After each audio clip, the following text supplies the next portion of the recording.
Sitharaman to address the gathering. Please welcome her with a huge round of applause.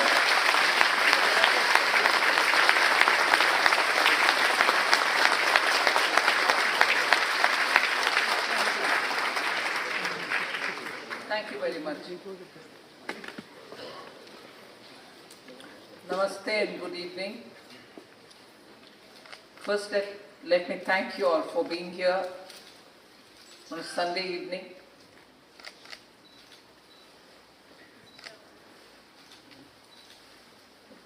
His Excellency the Ambassador of India in the United States, Vinay Kothraji, Consul General who spoke at the beginning, Mr. Reddy, Finance Secretary who's accompanied me for the World Bank meeting, Ajay Sethi, and a full front row of all officials from the Finance Ministry who've come for various areas of specialization to be with me during the World Bank and IMF meeting. I'm glad that they are here because in our interaction, I'm sure many of your voices giving suggestions or seeking clarification will all be officially documented so that we can pursue it even further after this interaction.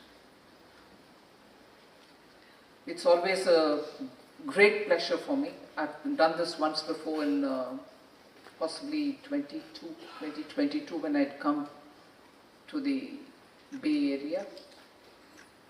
Met up with a lot of entrepreneurs and also had a Indian diaspora event. So this is probably the second time, but this is a larger crowd. So I will say what every minister would want to say, and I would say what every Indian would want to say if they were to be here today. It's a place which marks high professionalism, great entrepreneurship, individual effort, and striving for excellence that is not seen anywhere, any part of the world, remarkably by Indians.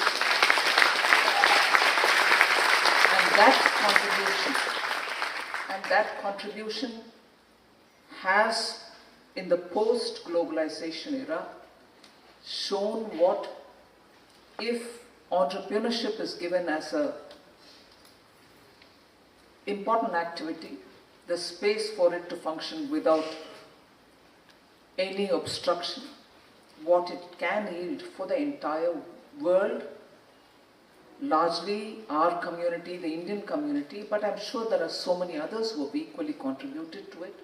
So for all those great achievers of this Bay Area, many of whom are here, I would think everyone who's here is part of that great achievement.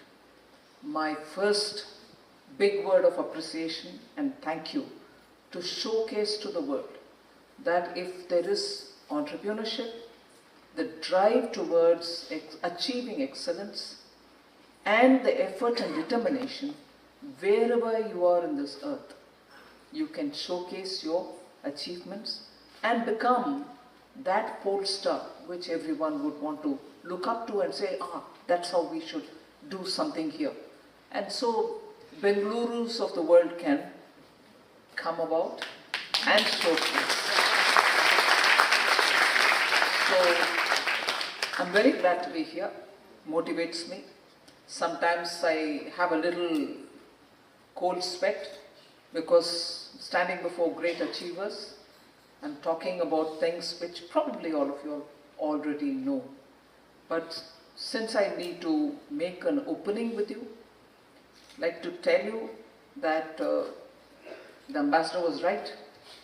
Prime Minister makes it a part of every one of his overseas visit to connect with the Indian diaspora, because he thinks that's the most important thing, that India should be able to stand up with sense of pride and connect with each one of you all who are in whichever part of the world doing your best to contribute to the world and therefore stand out as an example.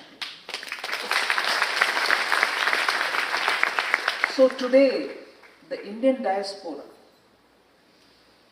is the pivot of many of our foreign policy activity. So everything that the foreign policy MEA does has that element into it. Not just strategic partnership, not just friends, not just foes, but that element of the Indian diaspora is so important because you make a lot of difference, not just because you stand out there, cheer for India, hold the flag high, and be good citizens in the country where you are, but equally keep a bridge alive with India. It's not just for these reasons.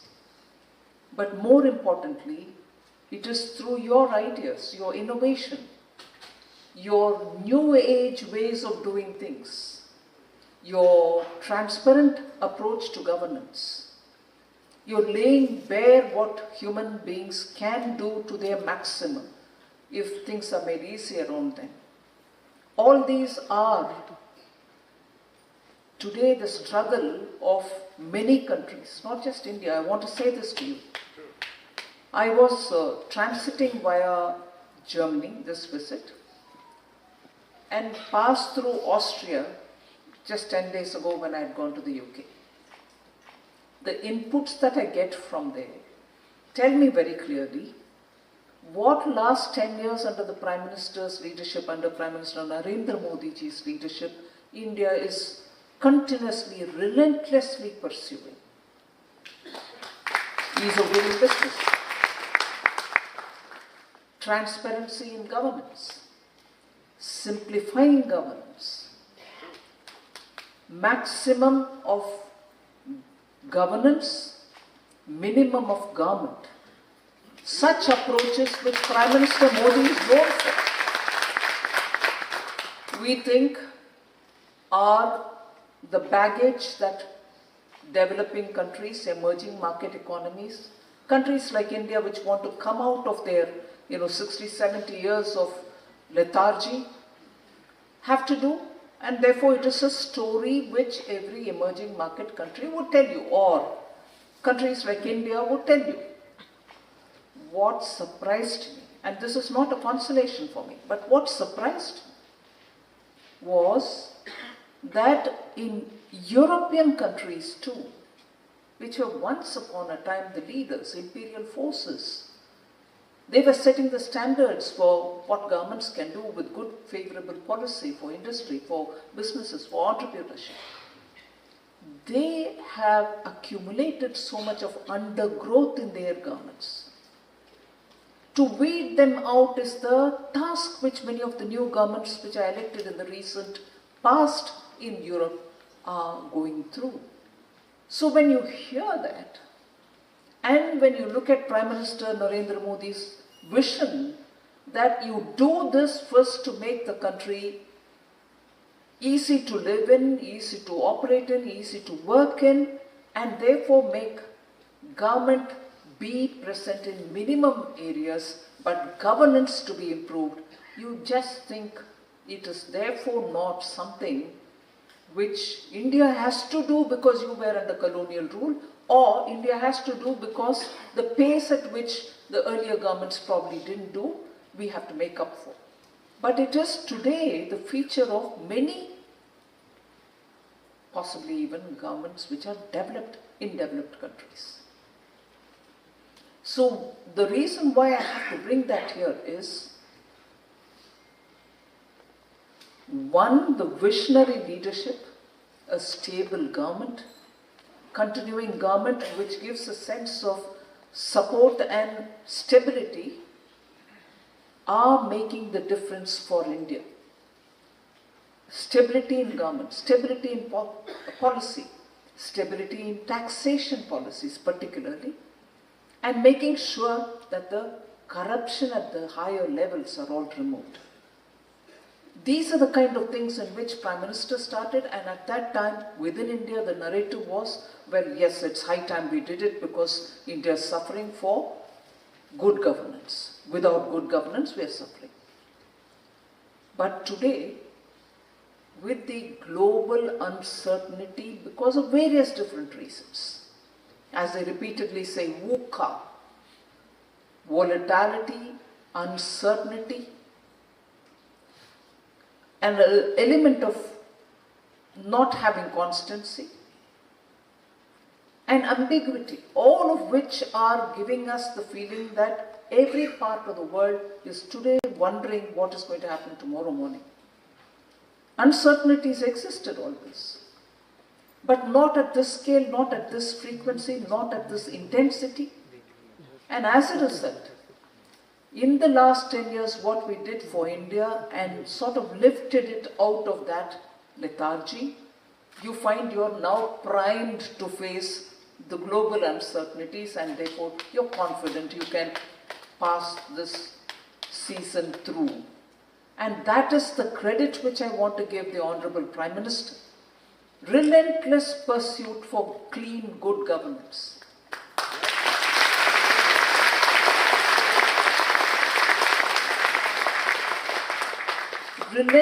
Relentless pursuit to open up every opportunity for India.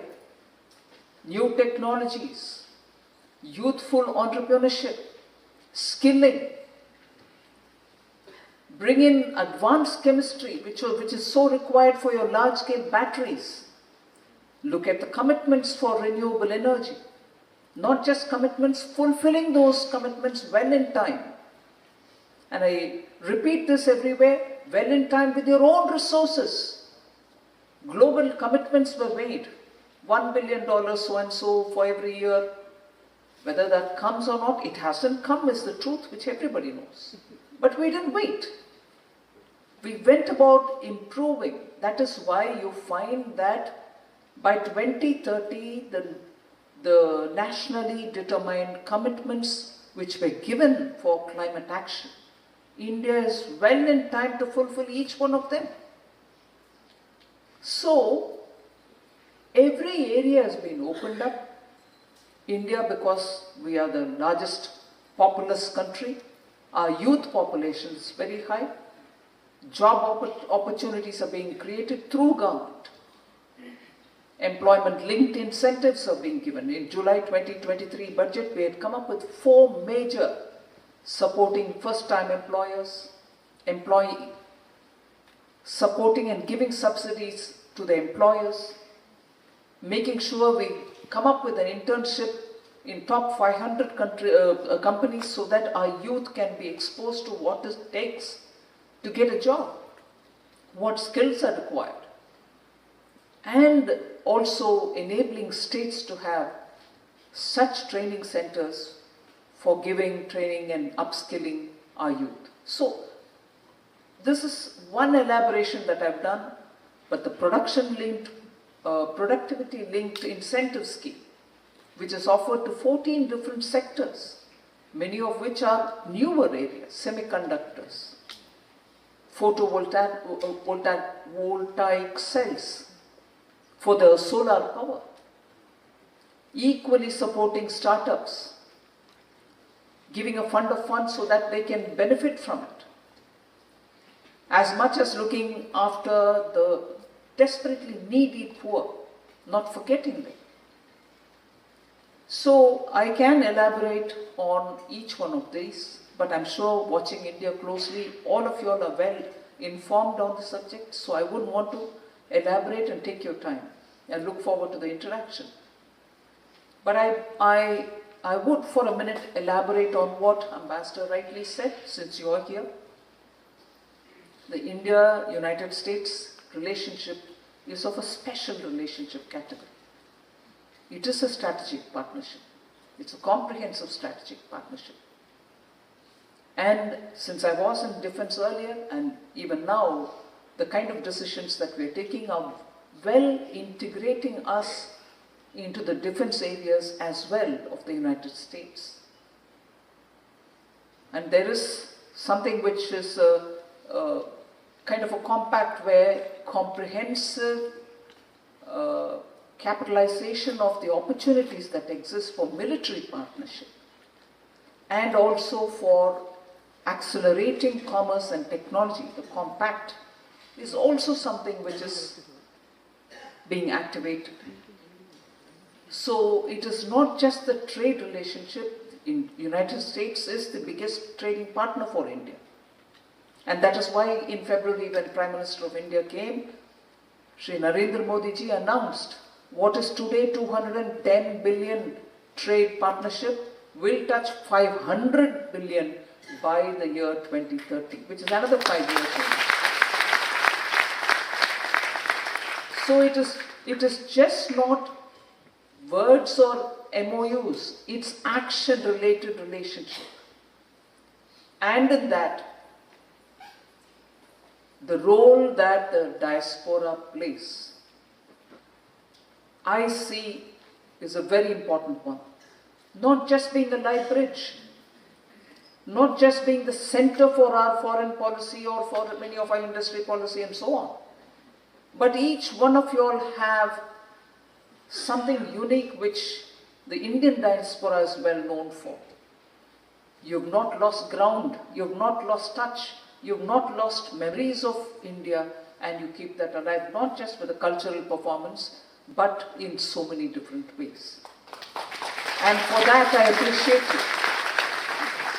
And in that, therefore, you're not just going to have to be the bridge. You can mentor startups in India. Where you're ready to fund some of them, you can choose your startups to fund them. You can become commercial and business partners with many of the Indian enterprises which are doing very well today. These are, for a minute, I do not want you all to mistake me when I say this line, but I upfront seek your indulgence. These are not favors that you need to do. You have your love for your village, please do something there. You have your extended family, please do something as you would wish. Those are favors which you want to do. I'm not commenting on that. I'm more seeing the potential for opportunities where you can contribute and gain. And equally give that opportunity for Indians to gain from it, because you can know the psychology. You have that soft skill, you have the technology, you have the innovation, you have the patent. Work with somebody who you think has the potential to translate that patent for a commercial purpose. You benefit, US benefits, India benefits, that particular partner of yours benefits. When we say India is the fastest growing economy, and when the IMF or the World Bank recognizes that India, because of the growth potential, can be India, China, many other such countries, can be the engine to pull the world trade which is in the negative or just about positive zone. They recognize the potential that exists in India. And by us growing with that potential, we will probably be able to lift that trend which is seen globally because of the various uncertainties, keeping growth low, keeping trade low, but keeping inflation high in some places. And as a result, in some other places, people think, oh, is there going to be a recession? But in this environment, if India is recognized for its potential, the economic strength that it has, if you high-end achievers in this area see the potential to partner with India, individually or commercially, corporation to corporation, you benefit, United States of America benefits, India benefits, Indian businesses benefit, and together we are going to have to lift the global trade and growth. I think that's a very big contribution Indian diaspora here can do. I won't take more of your time. I appeal to you to take more interest and partner with India in the areas that you choose. And help our two countries to grow and prosper. Thank you very much.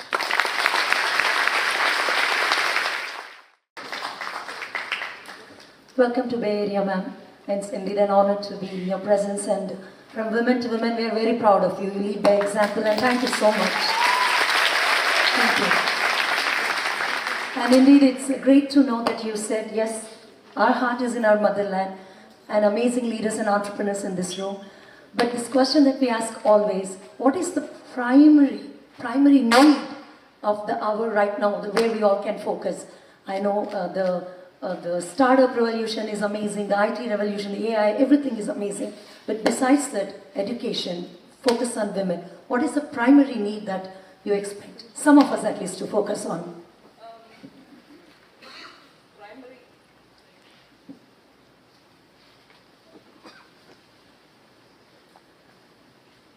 Please sit down. See, actually, the primary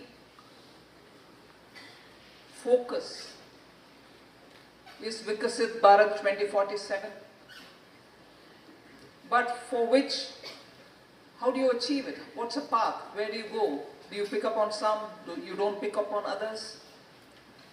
I think the budgets, the last two budgets have explained that pathway very clearly. But because you've asked me a specific question, I have come up with 2 or 3 highlights, but there are many others that I can speak about. In the last 2 years, Prime Minister has made it very clear that if you touched upon 4 sections within the country, you would touch upon everybody. And in a sort of way, he called them the castes, the jati. What are the 4 jatis then? What are the 4 castes? He didn't use the word jati, but later on it got interpreted so. Women, the poor, the youth, and the farmer. I'm sure because all of you have an Indian origin, you will understand why this has a socio-economic message. Economic you understand because Garib, the poor, will have to be attended to. Women will have to be attended to. You want more of them in the workforce. You want them to be educated. You want them to, be independent. You want them to be empowered. So on. The same you would appreciate as to why the farmers have been included in it. Because farmers in India, particularly in the recent past, at least 40 years, there's been fragmentation of land holding. There are no large estates, no big farms. Small holdings and small farmers are the ones, the marginal farmers are the ones who are doing their maximum best to get our grains, get our pulses and so on. So their productivity, how much ever you try to support, beyond a point cannot increase because so many other factors play into it. The land which is fatigued, the fertilizer that you use and so on. So the small farmer. And the youth, because India's biggest number, which is a big asset for India, and that's why we constantly keep saying demographic dividend. But if you were to address them, every student, and give them the necessary qualification, skilling, upskilling, and the opportunity with access to opportunity. Opportunity may exist, but is the youth able to reach out and go near it? So give them the access for opportunity. That is why he aimed at 4 of these, and that will be the repeat, I would say, in every song that we would have to sing for reaching Vikasit Bharat. Now, do we stop there? Are we just going to give them education? Are they going to be given just skilling? Or is the farmer going to be given some dole? Or is the women also going to be given some? It's just not that. So this is one thing. The other, as I said, there are sectors which have been highlighted as those sunrise sectors, which are so important for us to build our capacities in. Because India has shown to the world that it has leadership position in many things, digital public infrastructure, as a result of which people who couldn't think of global market access. One village entrepreneur today is able to touch upon the global market for his wares, for the product that he produces. But who created the digital public infrastructure? Money may be public money, but who created it? It's our own people. The technology experts who did this. We need to now progress more with that kind of a, technology related things that we need. The knowledge, strength that India has acquired. So not just the sunrise sectors, but also making sure the leadership in providing the globe with those kind of finer skills which India has shown leadership in. So we want to support that. And making sure the fundamental infrastructure for all, digital infrastructure or physical infrastructure, will be invested with public funds. That is why every year you find the capital expenditure going up. And significant increases are happening. So, I hope, ma'am, broadly, I have touched upon things. These are the focus areas. Focus is normally one, but India's size needs focus at many times. Thank you, ma'am. Now I call upon Smt Nirmala to ask her question. Mike.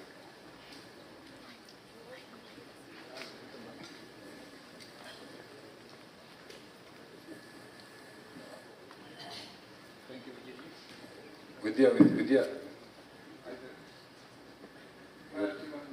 Okay. I don't have a question, but I want to say this.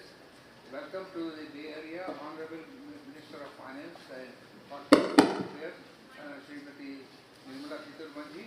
But I would make a comment that what you just said about connecting with all of us over here, but that's what we have been doing through our Festival of Globe, FIA, Fremont Hindu Temple, American for Hindus, all these associations and PAC and political action committees, they connect to the people, and that's how we support these politicians here and others, as well as we connect culturally through the Festival of India and Parade, which is going to happen this time is the 33rd,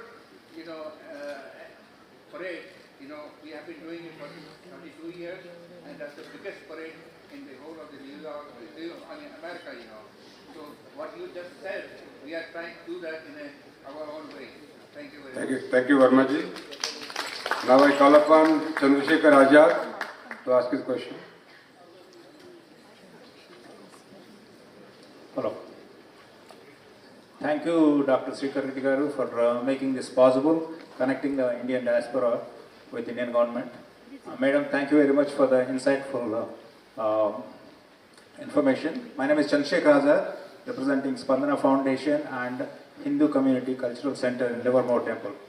The question I have is, how does India plan to overcome the fiscal deficit? Do you foresee in near future, maybe next 10 years, anywhere the budgetary surplus on the horizon? Thank you.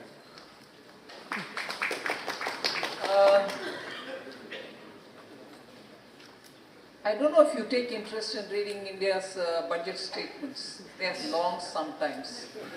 But in the last few years, we made some attempt to shorten it. But at least that part which pertains to fiscal deficit is normally, you don't have to search it all over the budget, it's at the tail end. So it will be easy to go searching for it. You'll get it readily.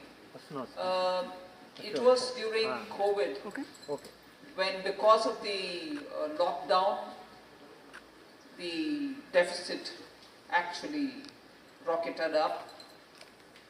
And even immediately after that, we came up in 2021 with a clear signal as to how we want to manage our deficit. We gave ourselves year-by-year target and said by the year 2026, our fiscal deficit will come well below 4.5. And that is exactly what we've been following without fail each year. Now, will India be able to achieve the goals it set for itself on fiscal deficit, or will it manage its finances prudentially? Is a question which, if you ask under Prime Minister Modi's government, the answer will be more than an affirmative. He is somebody who is very conscious that money has to be spent, yes, particularly to help those who are needy. But every taxpayer paisa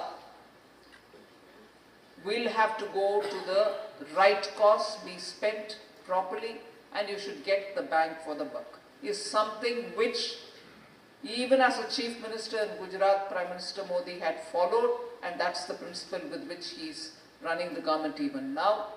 And therefore there is just no question of fiscal deficit going out of control. If anything, the glide path that was given has been very sincerely being followed. This year, in the RE, we said we'll touch 4.7, 4.8, and what was said in the RE is what is actually going to be achieved.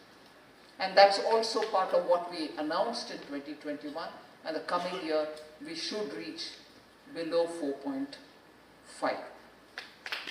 But this is just not a statement. It is also shown in the way we are managing our debt. Immediately after COVID, our debt position was such that we went over 62% to the GDP. Now within 4 years, we have brought that down to 57.4% of the GDP. So within 4 years, you see clear steps being taken to bring the debt to GDP number to an acceptable level.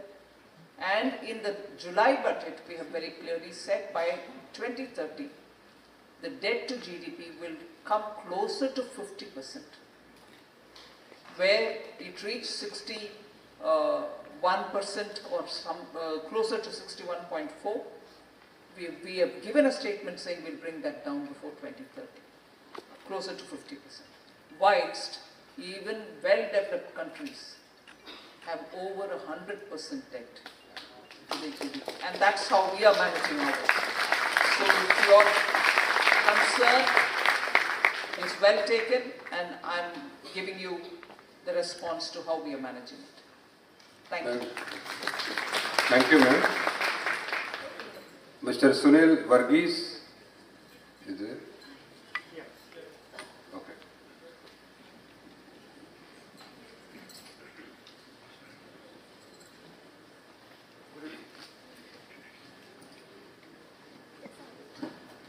Hello. Good evening, ma'am. Warm welcome to Bay Area. My name is Sunil Varghese, the President of Malayali Association Northern California, Mungha.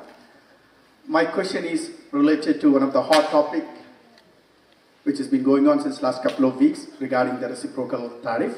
Can you please provide your input and thoughts around how this is going to impact the Indian economy?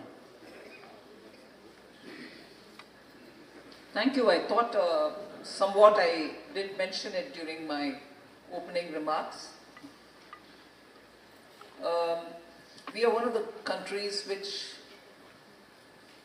actively engaged with the new administration in the United States of America to see how best we can get a bilateral trade agreement done. Equally, the priority that we gave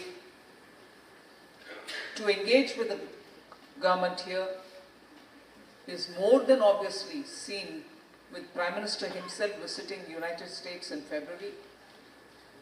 You've had the Commerce and Trade Minister come. I've come here because I also have the IMF and World Bank meeting, but I'm scheduled to meet the Treasury Secretary, my counterpart here. So the keenness with which we are engaging with the US administration, even as I talk, I think the Vice President of the United States of America is in India. He will be engaging with the Prime Minister hopefully this evening or tomorrow. In between all this, the additional USTR had visited India to see the progress or to engage with the negotiating team who's dealing with the tariff-related negotiation and with the bilateral trade agreement that we want to sign. In fact, the progress of the agreement or the trade agreement that we are working on At least a first tranche is something which we hope to conclude positively by the fall this year, and at the highest level from the USTR's office. Yes, subsequently you've had the Treasury Secretary himself engaging with the Japanese team have come here, and so on.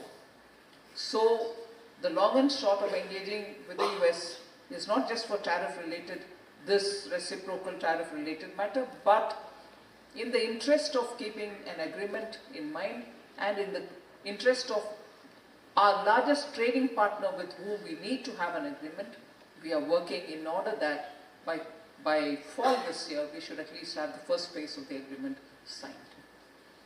So that's how we are. Thank you, ma'am. With your permission, we'll take a last question, ma'am. Leban Matthew.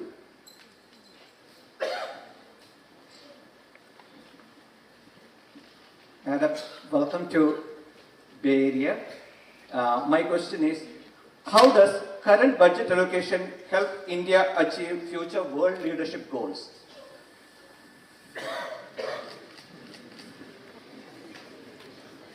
Why should just the budget be the subject there then?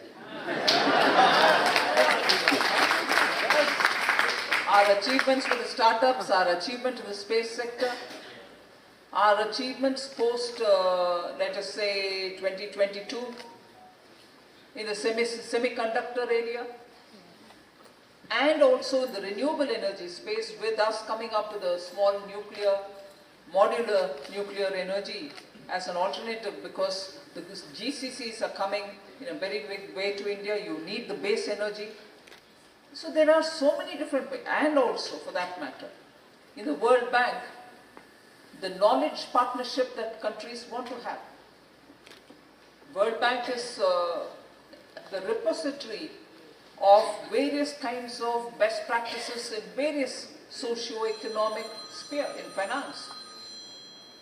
We are also hoping that with the World Bank we will be able to show India's achievements in the digital public infrastructure space, in renewable energy space, in skilling and job creation, particularly for AI related matters. So, not just the budget. There are ever so many ways in which we can engage with the world. Thank you, ma'am.